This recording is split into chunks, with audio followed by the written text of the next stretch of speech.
Hey everyone, here. It's been quite an eventful weekend. Talking Investec Championships Cup now. Um, and yeah, sorry, it took me a while to basically bring out this video because I've been down with some flu this week. I'm sure you can still hear from my voice that it's not entirely what it should be. Yeah, we're sitting with some repercussions for actions in the Stormers versus Toulon game, or Toulon, where I think it's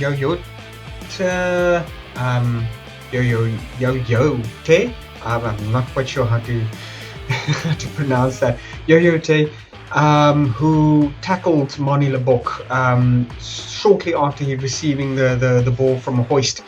Um, didn't tip into the tackle. Quite a severe hit straight to the face of Mani Lebok. Mani Lebok suffered a broken nose, I believe, and some serious head injury over there. I was rushed to the Tobeja hospital directly afterwards. Pretty serious stuff there. Yuta was issued a red card immediately after review of the footage. He was sent off with a red card for the rest of the game, and obviously issued a immediate 4-week ban after the fact. He was then challenged in front of a disciplinary hearing on Monday the 11th, whereby he was issued a 10-week ban after basically pleading guilty and accepting the consequences that his tackle was a high degree of danger and did meet the top end threshold of dangerous play. So yeah, he was then basically issued a reprieve as they cut the 10-week ban in half. Now, and I'm not sure how many people, how many of you, what you would feel about that, and how you would feel about that. I'm pretty sure a lot of people are very angry. Moni Lebok obviously being extremely seriously hurt. So there's quite a few, obviously his loved ones and fans that will not be quite happy with that decision. He was then given the opportunity that if he were to participate within the World Rugby coaching intervention program, that he would be given another week's reprieve. So basically only suffering a 4-week ban by World Rugby for Yodit after the brutal tackle on Moni Lebok. Further news, also staying with the Stormers and Toulon, obviously them defeating the Stormers by 10 points, 24-14. Excuse me. Voice is still not 100%. But yes, the Keke Marabe incident, where unfortunately one of the Stormers basically tried to clear a Toulon player off the ruck, landed on Morabe's knee. He's now having to go in for surgery this week, so he's also out for the count for the long run. Basically leaving quite a few replacements. That's going to be replacing the guys there for the Stormers team going forward.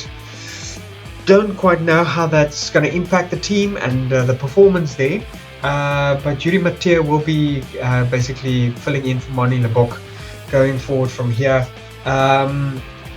Injuries, Stormers still down.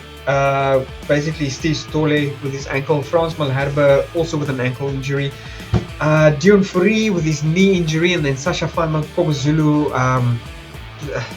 funny enough, with a concussion. I don't know if you guys can remember the week before last when he was tackled quite badly. He's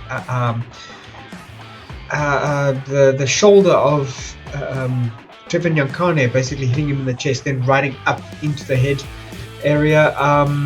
So he, we thought maybe it was the knee injury that was exacerbated, but it seems this was a concussion that sent him off.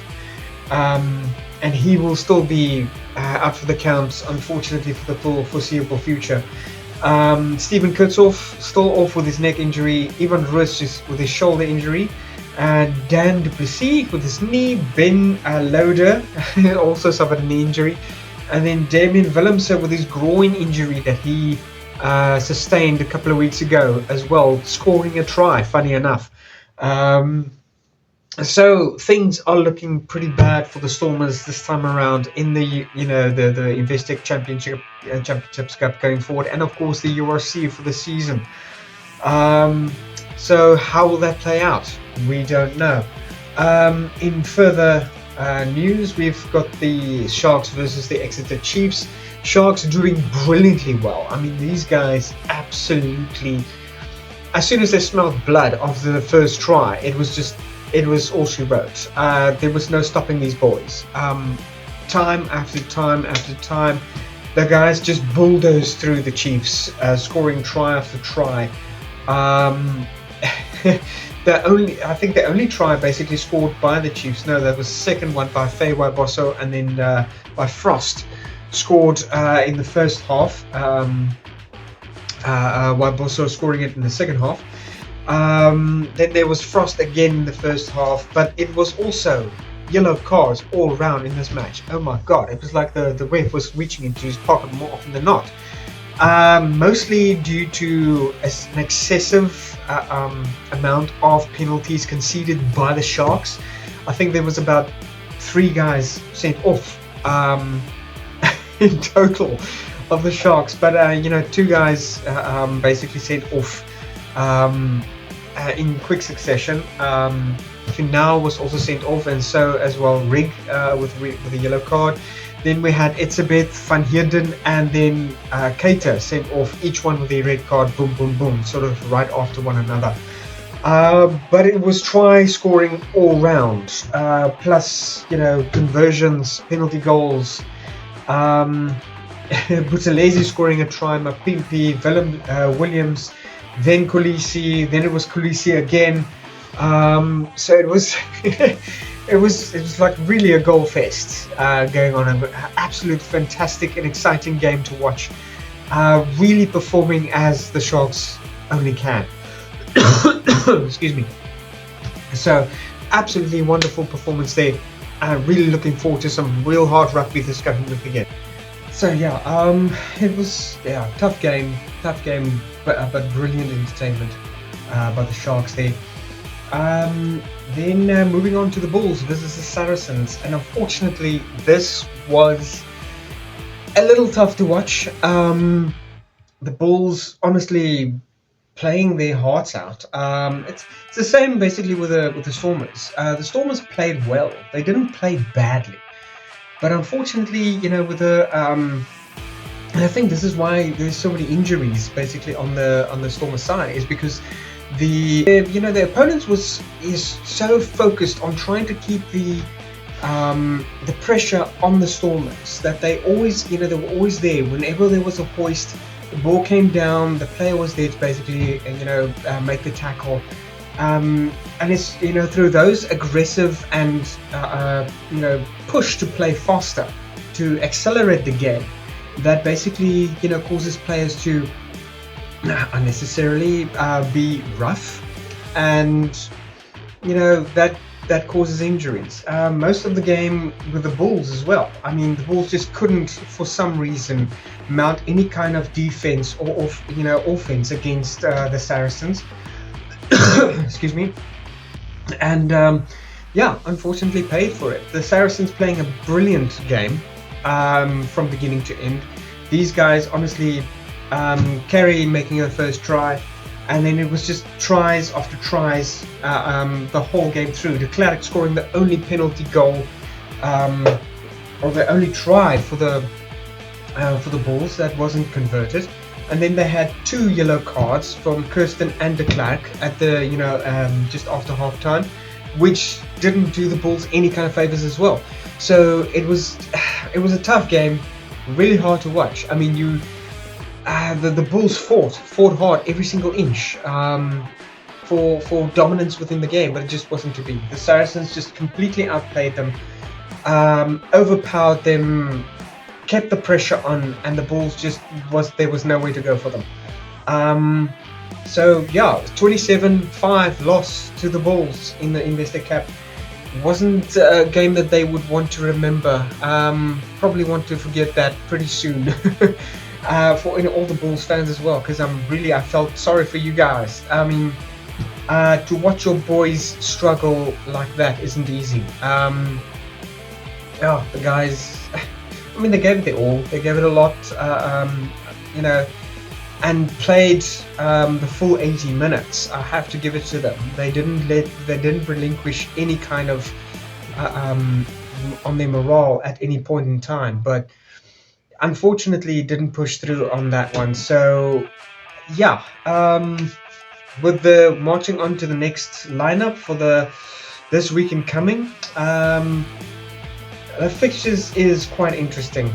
Coming on this weekend, we have on this Friday, basically coming down to the Investec Championships Cup Continuum. The Bulls going up against Northampton.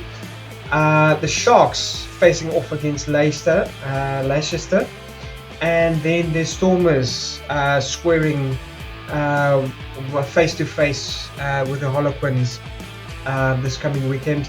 La Rochelle going up against Bristol. Leinster coming face to face with Clermont, and then Ulster squaring off against Bordeaux this weekend. So it is going to be a weekend of tough challenges and brilliant rugby. So let's see what happens. It'll be interesting to see the lineup for the Stormers this coming weekend with all the injuries that they've suffered, and the replacements they've got. Who do we have? Who's John Dobson going to be putting on? Who's going to be on the bench? Who's going to be opening up? The choices is rather limited. Some of our best players basically in the injury bin. What hope have we got for the weekend? But we hold thumbs for the boys, and I'm pretty sure there's still a lot of talent within the Stormers team to try and make an impact coming. So yeah, hoping to see you guys there. It's hopefully I'll be a lot better with my snotty nose and all of that this coming weekend. So keep your beers on ice. Always keep it keep it stocked, and hope to see you guys there. Peace out.